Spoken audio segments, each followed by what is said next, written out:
Eu acho que a minha relação com o Museu Nacional ela é uma relação muito antiga e ela começa dentro do meu imaginário, que eu vim aqui como criança ainda, né? A minha relação com a ideia do que é o museu. Esse espaço de negociação entre a história, o passado, momentos que você não fez parte, mas eles, de alguma forma, eles acabaram nesse lugar onde você passa a ter uma relação com eles que ela é parte imaginária, parte material. Quando eu fiquei sabendo do incêndio, eu estava na Holanda, comecei a repensar a minha relação com esse espaço. A primeira coisa que me veio na cabeça é que é o fato de você não conectar mais aquela evidência material com aquilo que está na sua cabeça. Quando você vai no museu, você não leva nada do museu senão uma memória, uma impressão. Mas existe sim uma espécie de linha que conecta. Você sabe que você pode voltar lá e ver aquilo de novo.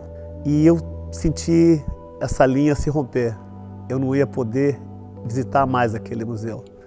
E talvez seja a experiência mais gratificante é ter voltado para um museu com uma história que admite essa perda.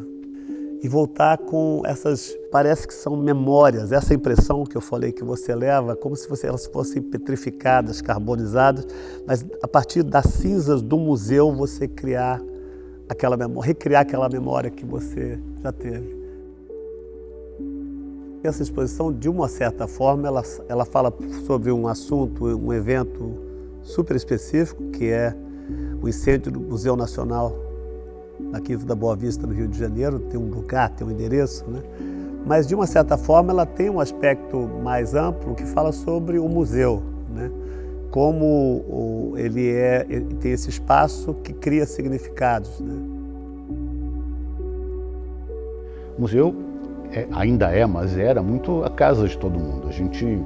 Minha filha, para você ter uma ideia, nasceu praticamente aqui dentro. Ela era bebê de colo, andava com os carrinhos. Depois, quando ela começou a andar, ela acompanhava as visitantes pela exposição.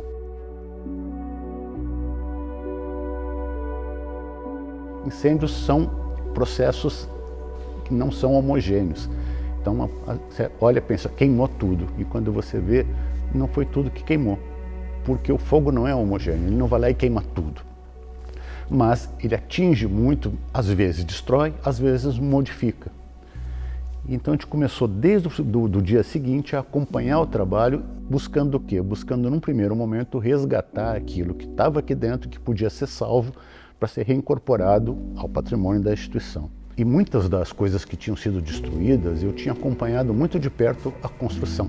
Ao mesmo tempo em que isso tinha um impacto muito forte pessoal sobre mim, essa foi a maneira que eu tive de contornar isso, trabalhando a partir do primeiro dia, incansavelmente, tentando recuperar o que sobrava, mas ao mesmo tempo notando que certas modificações para a gente eram surpresas. Eu estava nessa fase, guardando o material, transformando isso de alguma forma em outras coisas, buscando metais derretidos, vidros derretidos, formas que na minha cabeça se associavam a alguma coisa que eu tinha vivido aqui dentro, quando, paralelamente, o Vic, impactado pelo incêndio, pensou, eu posso usar esse material também para recriação de obras, porque essa é uma linha que eu desenvolvo na minha arte.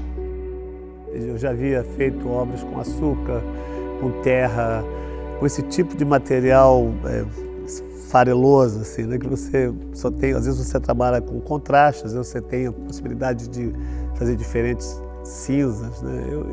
Eu tenho uma preocupação muito grande em trabalhar com materiais que são comuns, porque aquilo cria um nível de familiaridade que não assusta as pessoas e também não. Eu trabalho muito com imagens que são muito icônicas, né? ou arquétipos. E é justamente como você combina esses materiais mundanos com imagens que são icônicas ou arquétipos que fazem tudo isso, faz parte do mundo, de um universo familiar do espectador. Enquanto arqueólogos, normalmente, eles procuram objetos do mundo inteiro, fora do museu, para trazer para o museu, aqui tinha um time de arqueólogos fazendo o museu como um sítio arqueológico. Isso é inédito, né?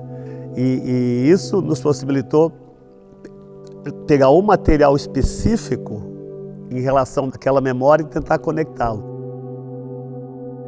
A gente até hoje pensa em ampliar isso, em anexar novos materiais para que a gente torne a exposição cada vez mais representativa do acervo impactado e deem uma ideia do público que esse material de fato foi atingido, ele está sendo, do seu ponto de vista científico, recuperado pela instituição e, de certa forma, está sendo reinterpretado através da arte e para que com isso você consiga despertar o interesse das pessoas não apenas para a obra artística, mas também para o acervo científico que está sendo recuperado.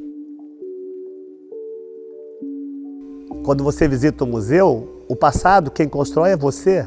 É a sua consciência baseado na sua curiosidade, naquilo que você viu, naquilo que você entende, coisas que você leu, canções que você escutou. O museu, ele existe, cada pessoa sai com um museu diferente, né? O museu existe para cada pessoa de forma diferente.